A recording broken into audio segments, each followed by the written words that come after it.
নমস্কার, আমি তরুণ ঘোষ। আজকে সকালে একটা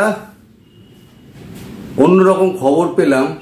ভেবেছিলাম আজকে বিশ্ব রাজনীতি নিয়ে একটা খবর করব, চেস গেম নিয়ে। খবরটা কালকে করব। আজকে যে খবরটা পেলাম সেটা হচ্ছে মালদ্বীপের প্রেসিডেন্ট মোহাম্মদ মইজু তার কানের তালা এখনো ছাড়েনি। তার কান এখন ভোঁ ভোঁ করছে। তিনি বাংলাদেশের যে সমস্ত ইএনটি ওখানে গেছেন তাদের উপরে ভরসা না করতে পেরে তিনি করেছেন কি, তিনি সোজা একদম ফ্লাইট ধরে চীনে চলে গেছিলেন। তার উদ্দেশ্য ছিল দুটো। এক হচ্ছে চীনের সঙ্গে কথাবার্তা বলে যে টাকাটা দেওয়ার কথা সেই টাকা জুলাইতে, সেই টাকাটাকে যদি রোল ওভার করা যায়। এর আগেও একবার উনি অনুরোধ করেছিলেন, কিন্তু জিনপিং পরিষ্কার বলে দিয়েছিলেন যে টাকাটা আগে চাই। মানে আমাদের দেশে যে কাবলিওয়ালা আছে না, সেই কাবলিওয়ালা দেখবেন সবসময় বলে হামকো আসল নেই মাংতা হ্যায়, হাম সুদ মাংতা হ্যায়, মানে সুদ দাও। তা বেজিং তো হচ্ছে কাবলিওয়ালার বাবা, সে আসল চাইছে না, সে চাইছে আমাকে সুদটা দাও। এখন প্রেসিডেন্সিয়াল ট্রিটমেন্টের পাশাপাশি উনি যে ধান্দাটা করেছিলেন সেটা হচ্ছে বেজিং এ গিয়ে জিনপিংকে ধরে উনি রোল ওভারের ব্যাপারটা উনি একটা প্রস্তাবটা দেবেন। কিন্তু যখনই জিনপিং শুনেছেন যে টাকা পয়সার কথা কিছু বলবে না, উনি প্রেসিডেন্সিয়াল ট্রিটমেন্টের জন্য এখানে এসছেন, তখন দূর করে বলেছে পরে আসতে বলবে। এখন আমি পুরো ঘেটে আছি। তার ঘেটে থাকার একটা কারণ হচ্ছে আন্তর্জাতিক রাজনীতির যে অবস্থা তাতে চীন এখন খুব কোণঠাসা অবস্থায় রয়েছে। এক হচ্ছে আমেরিকা ভারতের সঙ্গে এসছে, সে তিব্বত দিয়ে একটা আলোচনা চলছে। দুই হচ্ছে ওদিকে তাইওয়ান ফুঁসছে। এদিকে তিন হচ্ছে ফিলিপিন্স সেখানে বলছে ব্রহ্মস মেরে দেবো। চীন এখন মধ্যখানে খুব আটকা পড়ে গিয়েছে। এখন রাশিয়ার প্রেসিডেন্ট আবার চলে গিয়েছেন উত্তর কোরিয়ায় কিম জং এর সঙ্গে আলোচনা করতে। মানে কোথা দিয়ে কি হচ্ছে। তারপরে আবার খবর পাওয়া যাচ্ছে, যে খবর পাওয়া যাচ্ছে না এটা সত্যি, যে আমাদের প্রধানমন্ত্রী 8 জুলাই রাশিয়ার গিয়ে প্রেসিডেন্ট ভ্লাদিমির পুতিনের সঙ্গে আলোচনা করবেন। এই সমস্ত পরিপ্রেক্ষিতে এখন জিনপিং এর মাথা কিন্তু এখন ঘুরছে। এখন কোথায় মালদ্বীপ একটা ছোট দ্বীপ, তার প্রেসিডেন্ট সে গিয়েছে কি দরবার করতে গিয়েছে, দূর করে তাড়িয়ে দিয়েছে। এবার যতই হোক মালদ্বীপের প্রেসিডেন্ট তো, তিনি তো একটা দেশের রাষ্ট্রপ্রধান, তা নাতে ঘা লেগে গিয়েছে। তিনি সঙ্গে নিয়ে গেছিলেন তার বাণিজ্য মন্ত্রী মোহাম্মদ শহীদকে। এখন মোহাম্মদ শহীদ ওখানে একটা বোমা ফাটিয়ে দিয়েছে। এখন দেখুন, চীনের মাটিতে বসে যদি ভারতের সুখ্যাতি করা হয়, সেটা চীনের গালে কত বড় থাপ্পড় বুঝতে পারছেন। সেই কথাটাই মইজু নিজে না বলে তার বাণিজ্য মন্ত্রীকে দিয়ে বলিয়ে দিয়েছে। খবরটা যেমন হিন্দিতে আমাদের কাগজে বেরিয়েছে নবভারত টাইমসে, তেমনি sunonline.mb যেটা হচ্ছে মালদ্বীপের যে কাগজ, সেখানেও বেরিয়েছে। আপনারা যদি sunonline.mb তে আপনারা যান, এই খবর আপনারা পেয়ে যাবেন। আমার কাছে ফাইলটা করাপ্ট হয়ে গেছে বলে আমি সেই খবরটা আপনাদের দেখাতে পারছি না। আপনারা গেলেই ওখানে গিয়ে আপনারা দেখতে পাবেন খবরটা। এখন আমাদের কাগজে যেটা বেরিয়েছে সেটা হচ্ছে হিন্দিতে যেটা বেরিয়েছে নবভারত টাইমসে, भारत हमारे लिए सबसे अहम, मालदीव की दिल की बात जुबान पर आई, मौजू के मंत्री ने तारीफ की, वो भी चीन में। डिटेल्स के लिए बोलते मालदीव में मौजू सरकार के मंत्री मोहम्मद शहीद ने चीन के सामने भारत की जमकर तारीफ की।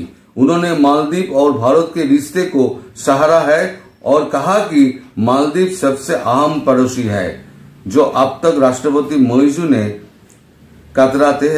कहने में कतराते हैं। মানে মইজু নিজে বলতে তো পারছে না, মইজু তো টাকা পয়সা খেয়ে বসে আছেন। এখন মইজু নিজে বলতে পারছেন না।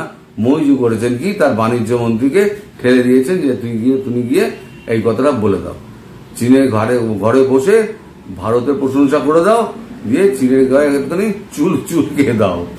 এখন এটা মারাত্মকভাবে খারাপ লেগেছে চীনের। স্বাভাবিকভাবে শত্রু রাষ্ট্রের একটা প্রশংসা করছে, তার রাষ্ট্রে বসে একটা অন্য রাষ্ট্রের প্রেসিডেন্ট, সেটা তার তো খারাপ লাগবেই। এখন প্রেসিডেন্ট মইজু তিনি এখন হয় ভারতে আসবেন, না হলে পরে সিঙ্গাপুরে যাবেন তার পরীক্ষা করতে। আর একটা ব্যাপার হচ্ছে, সেটা হচ্ছে কে যে এই 82 শিক্ষা থাপ্পড়টা মারল সেটা কিন্তু এখনো আইডেন্টিফাই করা যায়নি। মালদ্বীপ পুলিশ যেটা বলছে, আমরা সমস্ত রকম মানে সিসিটিভি গুলো আমরা পরীক্ষা করেছি, কিন্তু ওই ভিড়ের মধ্যে, ওই ঝটাপটির মধ্যে কে মেরেছেন সেটা কিন্তু আইডেন্টিফাই করা যাচ্ছে না, কারণ ওখানে প্রায় জোনাকুড়ি মানুষ জড়ো হয়েছিলেন, সেইখানে এই ঘটনাটা ঘটেছে। ফলে যতক্ষণ না পর্যন্ত আইডেন্টিফাই করা যাচ্ছে তার প্রতি কোনো ব্যবস্থা নেওয়া যাবে না। তাকে না পার্লামেন্ট থেকে বহিষ্কার করা যাবে, না তার বিরুদ্ধে এফআইআর করা যাবে, কারণ যার তার বিরুদ্ধে তো করা যায় না। এদিকে প্রেসিডেন্টের হালত তো খুব খারাপ, শোনা যাচ্ছে তার কানের একটা শিরায় নাকি আঘাত লেগেছে, এবং সেই শিরাটা আঘাত লাগার ফলেতে তার কান এখনো ভো ভো ভো ভো করছে, এখনো পুরো কানে শুনতে পাচ্ছেন না। এখন কানের এমআরআই করতে হবে।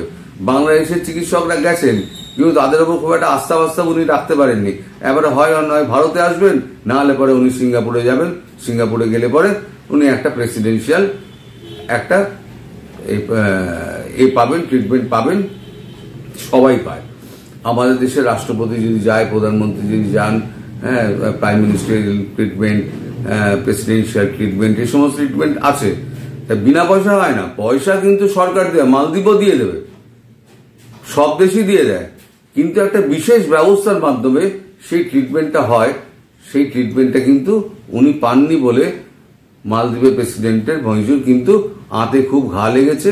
আঁতে ঘা লাগার পরে একেবারে চীনের মাটিতে বসে ভারতের তুষ্টিকরণ করে, ভারতকে প্রশংসা করে তিনি চীনকে একেবারে মানে পথে বসিয়ে দিয়েছেন। শত্রুর নামে তার মাটিতে বসে অন্য রাষ্ট্রের প্রেসিডেন্ট তিনি প্রশংসা করে যাচ্ছেন, এটা চীন কোনো মতেই ভালোভাবে দেখবে না। এখন চীনের মাথা খারাপ হয়ে রয়েছে বেজিং এর নানান রকম ঝামেলার জন্য, যেগুলো আমি বললাম। এটা নিয়ে কালকে আমি খবর করব। আর একটা কথা আপনাদেরকে একটুখানি বলি, আপনারা অনেকেই আমার চ্যানেল সাবস্ক্রাইব করেছেন, এখনো কিন্তু বহু মানুষ কিন্তু আমার চ্যানেল সাবস্ক্রাইব করেননি। আমার আবার আবেদন, আপনারা একটু আমার চ্যানেলটা একটু সাবস্ক্রাইব করুন, একটু শেয়ার করুন, একটু লাইক দিন, তাহলে আমি একটু উৎসাহ পাবো, এবং উৎসাহ পেলে আমি আরো নতুন নতুন খবর খাটাখাটনি করে আপনাদের জন্য জোগাড় করে আনবো।